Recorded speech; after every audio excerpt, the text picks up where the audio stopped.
अगर आपको दक्षिण भारत का राजनीतिक समीकरण समझना है तो वहां के सामाजिक समीकरण को या वहां की सामाजिक संरचना को पहले समझना पड़ेगा। दक्षिण का समाज, दक्षिण के लोग उत्तर से भिन्न है। द्रविड़ राजनीति उत्तर से भिन्न है। दक्षिण का समाज द्विवर्णीय समाज है। वहां वर्किंग क्लास है और जो वर्किंग क्लास है वही वहां का नोबल या रॉयल क्लास भी है और प्रीस्ट है, पुजारी है।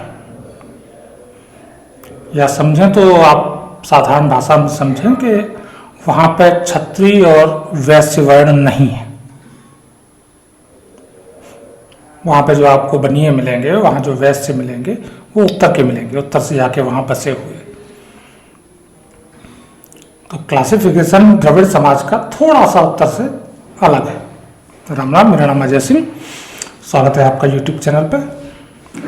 इतिहास में जो लोग इतिहास के छात्र हैं वो इस चीज को जानते हैं कि एक शब्द प्रयुक्त होता है राजपूतीकरण या राजपुताइजेशन।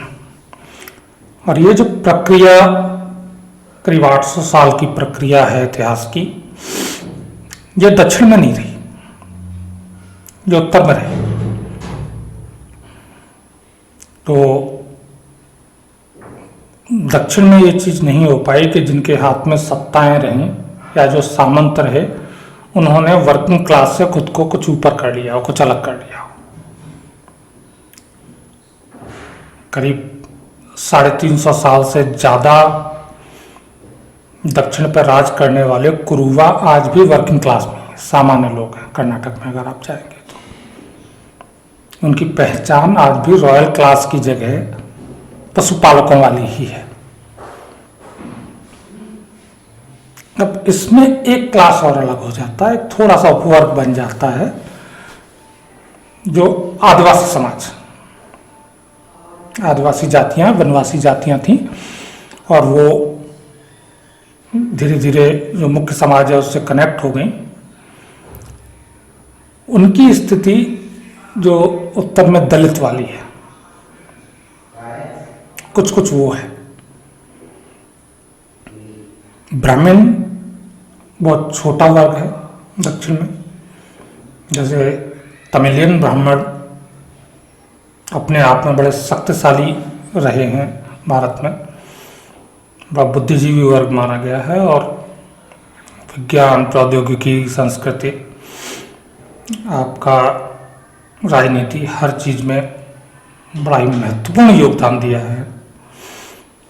लेकिन जनसंख्या में ये बमुश्किल 3% है।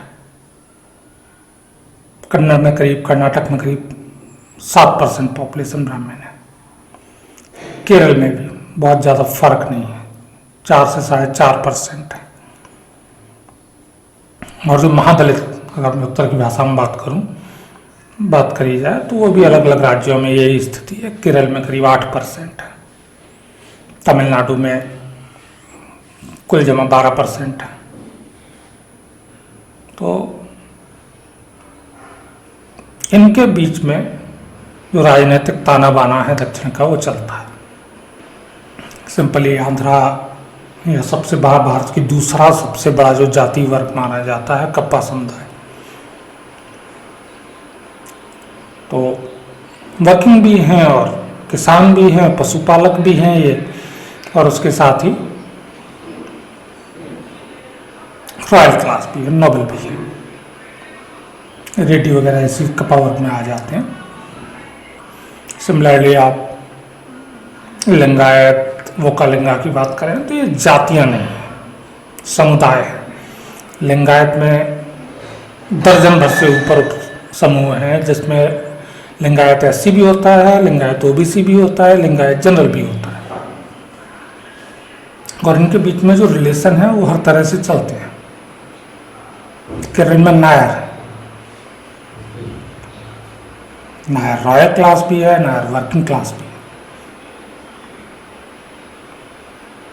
तो ब्लू और वाइट कॉलर का जो फर्क उत्तर में बहुत ज़्यादा है वो दक्षिण में नहीं। अगर आज के परिप्रेक्ष्य में बात की जाए, ब्लू कॉलर जॉब्स को दक्षिण में सम्मान दिया गया।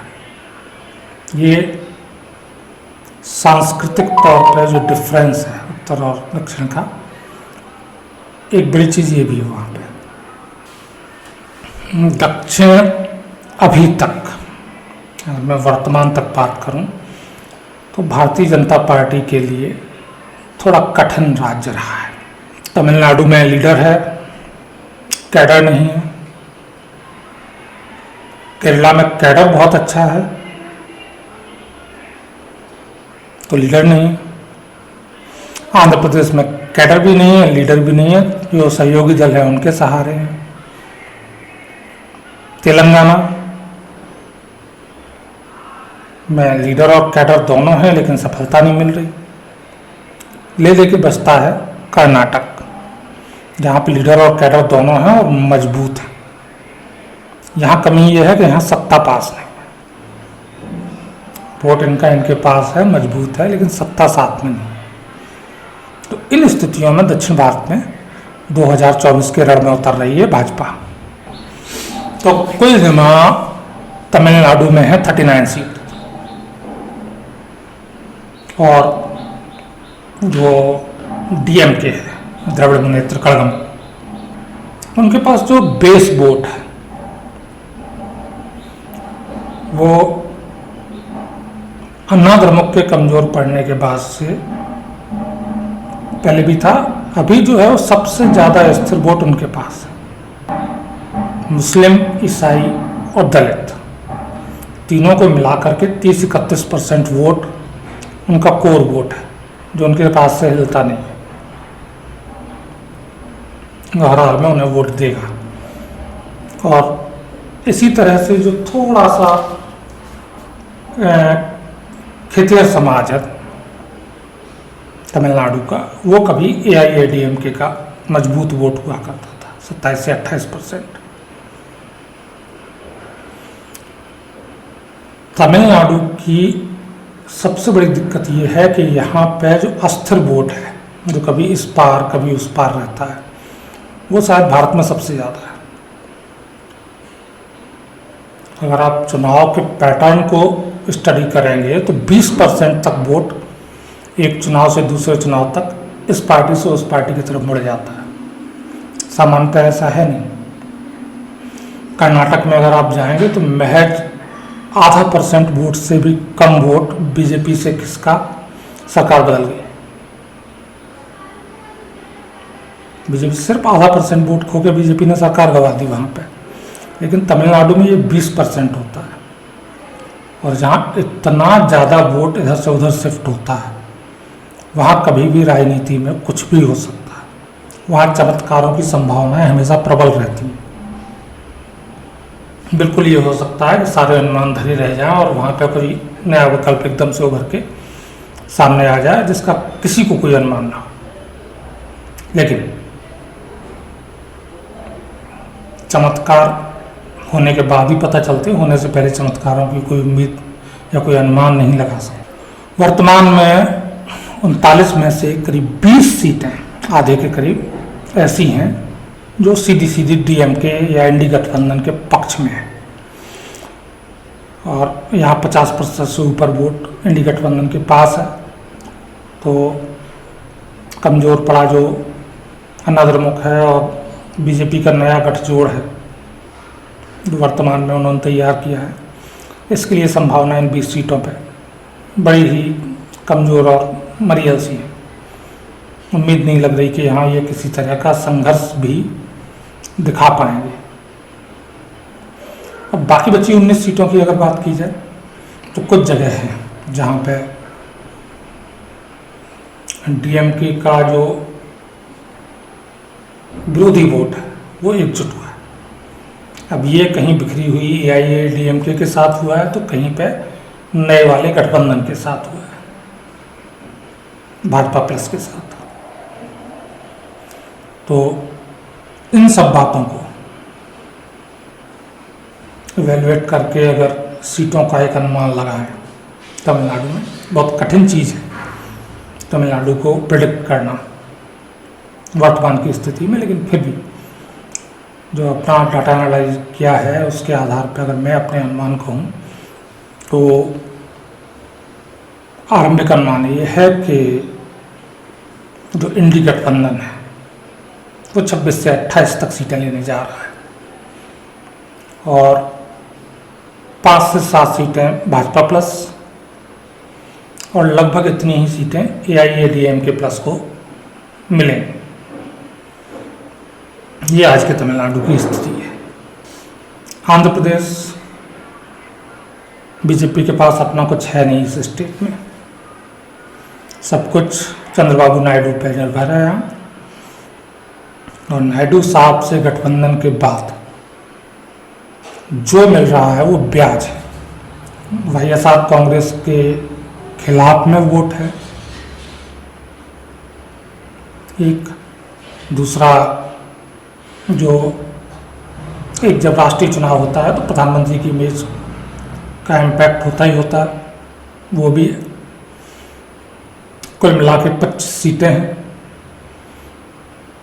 और वहाँ पे ये पैटर्न अगर आप पकड़ेंगे तो एक रहा है और लंबे समय से रहा है कि 9 से 10% वोट शिफ्ट होता है और वो इस बार शिफ्ट हो रहा है एनडीए के पक्ष में।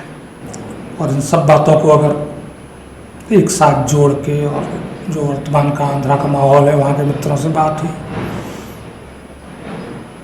उस पर उसे हम अगर सीटों में कन्वर्ट करें तो स्थिति बनती है 21 से 23 सीट एनडीए, यानी कि टीडीपी प्लस भाजपा का जो गठजोड़ है आंध्रा में, उसे 21 से 23 सीट मिलने जा रही है। इंडी गठबंधन कांग्रेस प्लस कोई सीट मिलने की दूर दूर तक कोई संभावना नहीं है। अदर जिनमें वाईएसआर भी है और भी उन्हें 2 से 4 सीटें मिलने की संभावना है। ये आंध्र की स्थिति है। इसके आगे अगर केरल पर बात करें, केरल और बंगाल वो स्टेट हैं जहां भाजपा के कार्यकर्ताओं ने सबसे ज़्यादा जुझारूपन दिखाया है पिछले कई सालों में। बड़ा जमीनी लड़ाई लड़ रहे हैं वहाँ पे। लेकिन केरल में दुर्भाग्य है कि अभी तक मजबूत लीडरशिप नहीं उभर पाई। वोट है लेकिन रिजल्ट में कन्वर्ट नहीं हो पाता, सीटों में कन्वर्ट नहीं हो पाता है। और इस चुनाव में भी बीजेपी को अगर 15% तक भी वोट मिलता है तो एनडीए को, तो मेरे लिए कम से कम आश्चर्य की बात नहीं होगी। लेकिन ये सीटों में कन्वर्ट हो पाएगा इसमें बड़ा संदेह है। बीजेपी यहाँ पे अभी तक उस स्थिति में नहीं है कि जहाँ सरकार पलट दे या इलेक्शन का रिजल्ट में कुछ चमत्कार टाइप का आ जाए। फिर भी एक सीटों का अनुमान की अगर बात करें, क्लीन स्वीप की संभावना ज़्यादा है इंडी गठबंधन के पक्ष में। बीजेपी अच्छा लड़ेगी लेकिन 1 से ज़्यादा सीट, 0 से 1, अंतर चांस इसी बात के ज़्यादा है कि इंडी गठबंधन यहाँ पे क्लीन स्वीप करेगा। 20 जो केरल की 20 सीटें हैं वहाँ, कर्नाटक 28 सीटें हैं। और बीजेपी ने यहाँ पे एक स्थिति बड़ी मजबूत कर ली है कि इनके पास करीब 32% के आसपास वोट ऐसा है